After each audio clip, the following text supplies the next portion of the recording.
That day, Nathan wandered aimlessly through the streets. After another argument with his wife, he desperately wanted to drown his sorrows in alcohol. He couldn't bear the constant tension any longer. Nathan loved Astrid deeply, but the endless family conflicts were driving him mad, especially since they seemed so pointless. "I've been suggesting for a long time that we adopt a child," he would remind her each time Astrid became hysterical about motherhood. But his wife always saw mockery in everything he did, even though Nathan had no intention of hurting her. Even the stray cat he brought home became a source of contention. "Is this your way of hinting?" Astrid asked accusingly when he brought the cat home from the vet.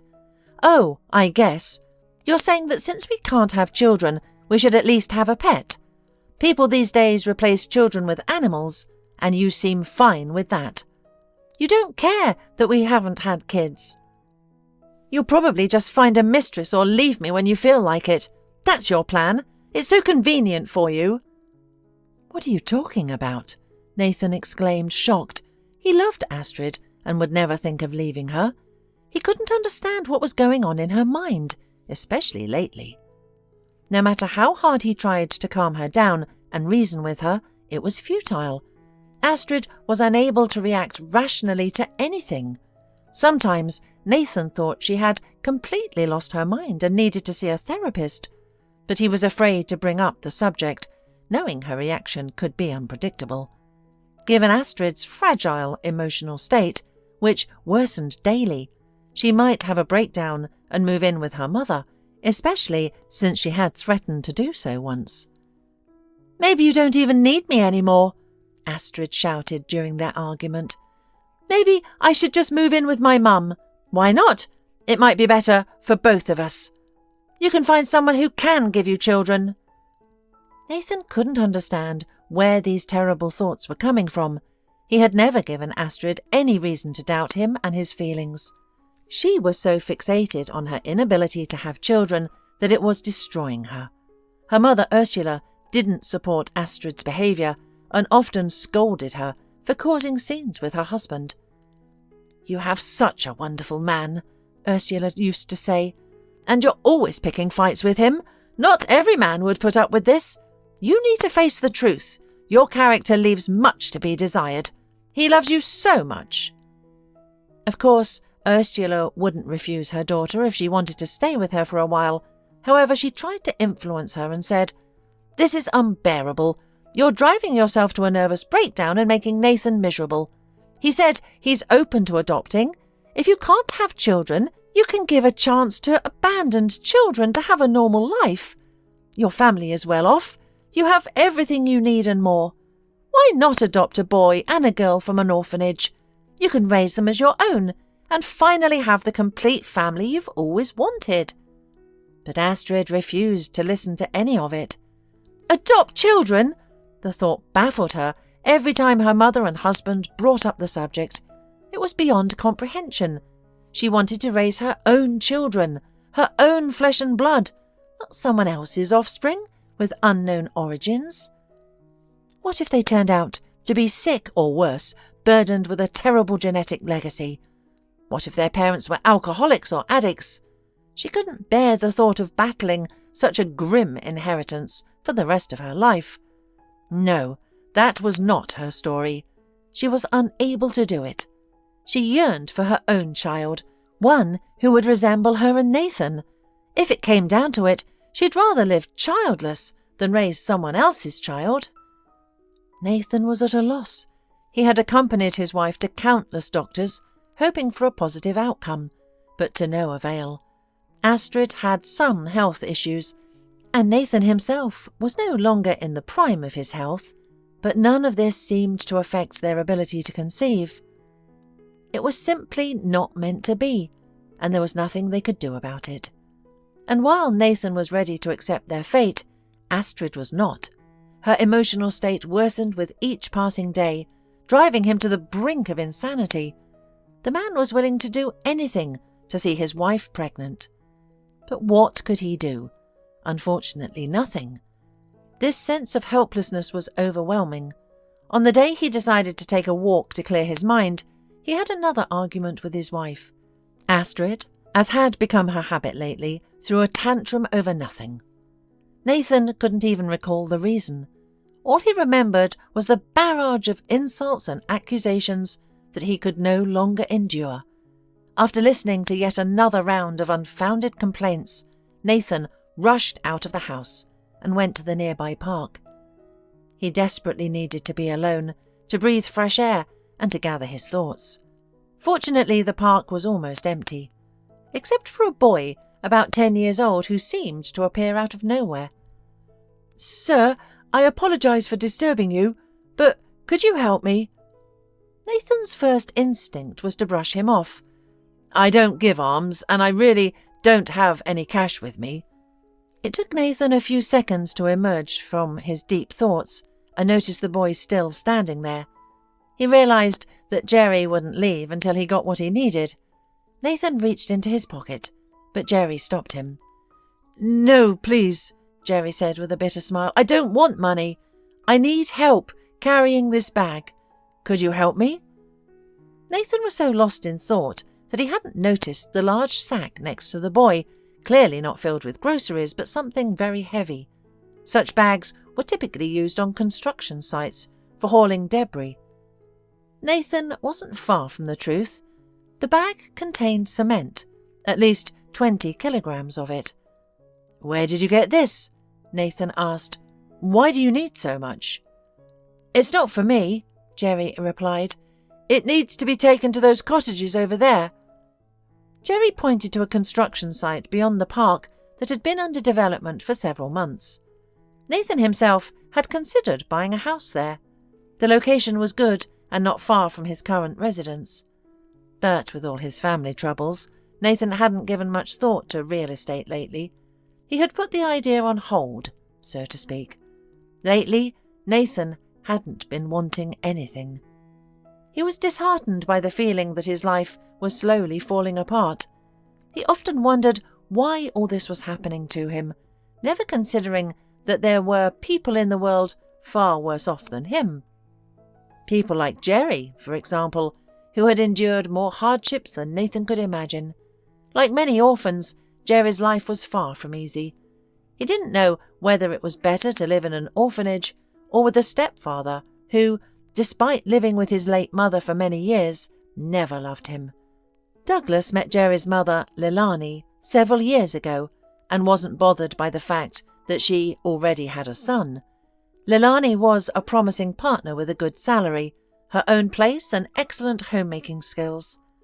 Douglas was confident that they would eventually have children of their own, but whenever he brought up the topic of having children together, Leilani responded positively, assuring him that once Jerry was a bit older, they would think about a child.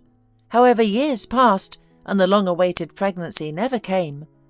Moreover, Leilani received a devastating diagnosis that left her in despair. Despite treatment, her condition did not improve, and about a year later, Jerry was left an orphan under Douglas's care.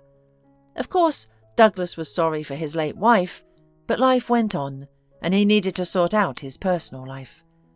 He became Jerry's guardian primarily for the apartment, not wanting such a good living space to go to waste. He had no need to rent an apartment, and by the time the boy reached adulthood, Douglas planned to have a substantial sum saved on, which would be very useful. Money was never in excess, and rent prices only increased each year. Besides, Jerry had no other choice. Where could he go? Except for Douglas, the boy had no one else. His grandmother had been in the grave for a long time, and his father, Jerry did not even know him. His mother never told him about his father, and he didn't even bother to ask. He treated Douglas like a father, not even realizing that he could hardly tolerate him. The older Jerry became, the more often Douglas thought that it was time for the boy to move to self-sufficiency. When Douglas heard about the construction site, he immediately thought it would be a good idea to send Jerry there. He overheard a conversation in a local cafe while having lunch. One of the men was complaining to a friend about how his son had taken a part-time job there. The pay was meagre, but the work was back-breaking. His son had injured his back and twisted his ankle and was now recovering. "I shouldn't have told him I wouldn't give him any more pocket money," the man lamented. "He got angry and took the job for those meagre pennies." Douglas decided to casually inquire about the construction site. The man looked quite strong, so his son was likely underage, and the context of the conversation suggested the same. This information was just what Douglas needed. After gathering all the details about the construction site, Douglas had a serious talk with Jerry that very evening. "You're a grown boy now," he began. "You should understand that money doesn't come easily to anyone, including me. You have to earn it. Do you understand what I'm saying? It will be mine when I grow up. We had enough money before. Why isn't it enough now?" the boy exclaimed. "Well, it's not enough now," Douglas interrupted. "And for things to be like before, we need 2 people working in this family. Do you understand what I mean?" Jerry understood all too well. Despite his resistance, he had no choice but to agree with his stepfather. Before ending up at the construction site, Jerry had genuinely believed that nothing could be worse than living in an orphanage. However, he soon realized how wrong he was. The construction site was a nightmare. Jerry had taken the job to be a helper, but the foreman assigned him impossible tasks. "I can't carry this heavy bag," Jerry pleaded when the foreman first ordered him to move cement. "Maybe I can do something else." "What else are you good for?" the foreman sneered. "You can't lay bricks and I can't trust you with serious work. You're only fit for grunt work, so get to it. If you don't want to or can't, then go home. But remember, your father won't be happy if you slack off." Jerry knew this all too well, so he silently took the heavy bag from where the foreman had indicated and struggled to drag it to the construction site. Fortunately, the bag was so tightly packed that he could drag it along the pavement without risking a tear. Jerry couldn't lift such a heavy load and didn't expect any help, but when he saw a solitary, thoughtful, sturdy man, he hoped for a miracle. Nathan couldn't refuse the boy. "I won't carry it myself," Nathan said with a smile, "but I have security. I'll call them, and they'll take care of it, okay?" "Wow, that would be wonderful," Jerry exclaimed, hardly believing his luck. He couldn't believe he had met a kind and compassionate person who cared about his plight. Nathan couldn't help but ask Jerry how he ended up in such a terrible job and where his parents were. He was shocked to hear the boy's story. "Your stepfather is a monster," Nathan exclaimed, genuinely feeling sorry for Jerry. He couldn't just leave the boy there or send him back to Douglas, so he invited Jerry to stay with him without even consulting his wife. For the first time, Nathan had decided without discussing it with Astrid. He brought a stranger into their home and presented her with a fait accompli. Astrid was shocked but held her tongue, deciding to address the matter later. "Honey, we're both very hungry, aren't we, Jerry?" Nathan smiled and the boy shyly nodded. Douglas had been feeding him meagerly, always citing a lack of money, which was clearly a lie. He had plenty, but refused to spend it on Jerry, eager to save as much as possible. His own gain was all that mattered.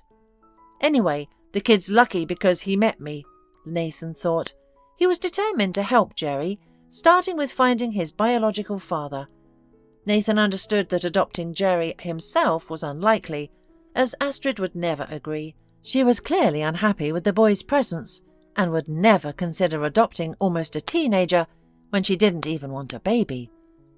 Nathan didn't expect her to agree, but informed her that Jerry would stay with them temporarily. He couldn't just throw the boy out onto the street, and returning him to Douglas was out of the question. Since Jerry had found himself in the care of good people, Nathan felt compelled to help.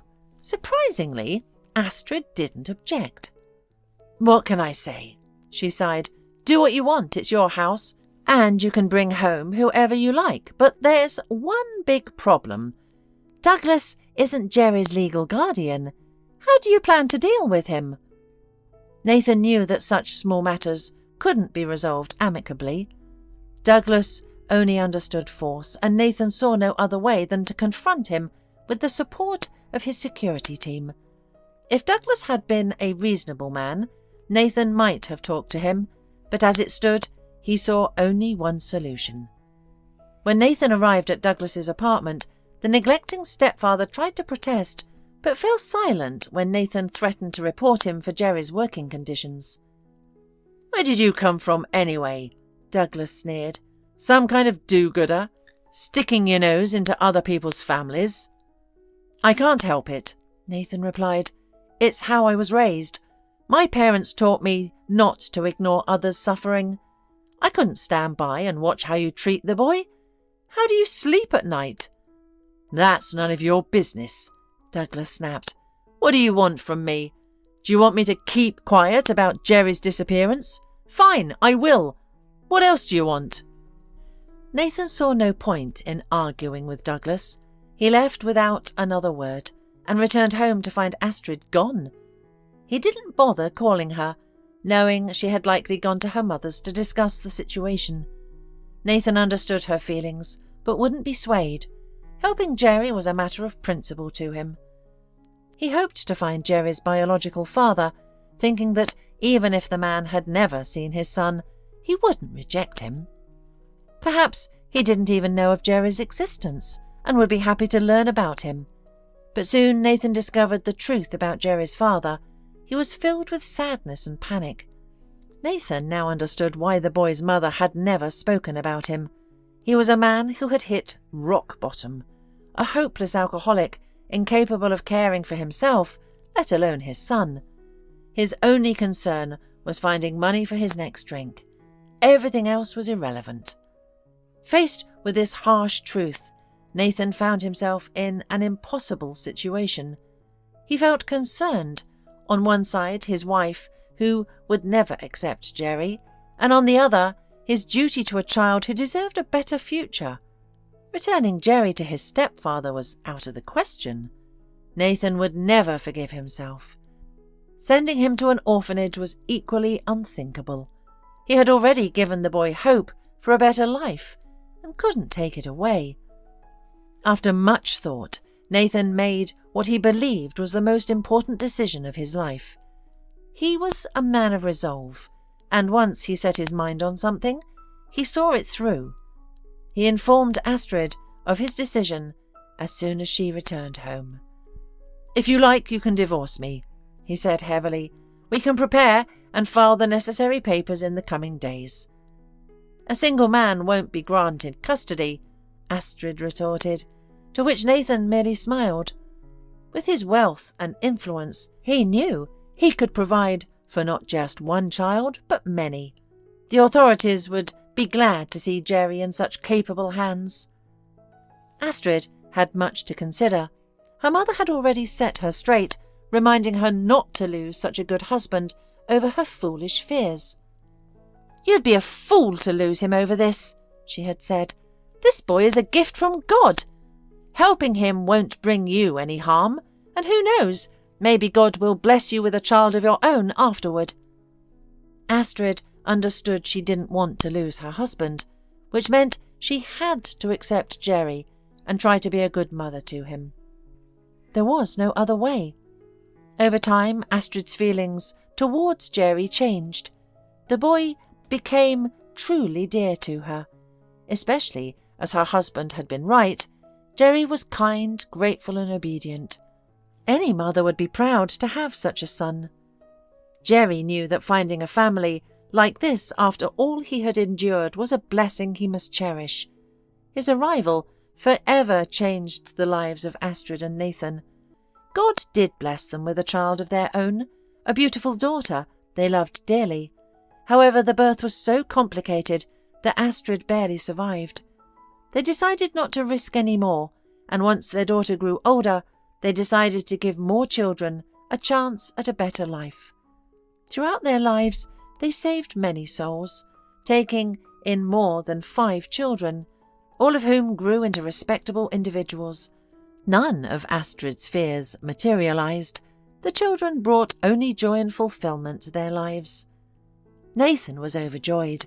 After all their trials, They had become the large, loving family they had always dreamed of, putting an end to the unnecessary conflicts that had once plagued their relationship.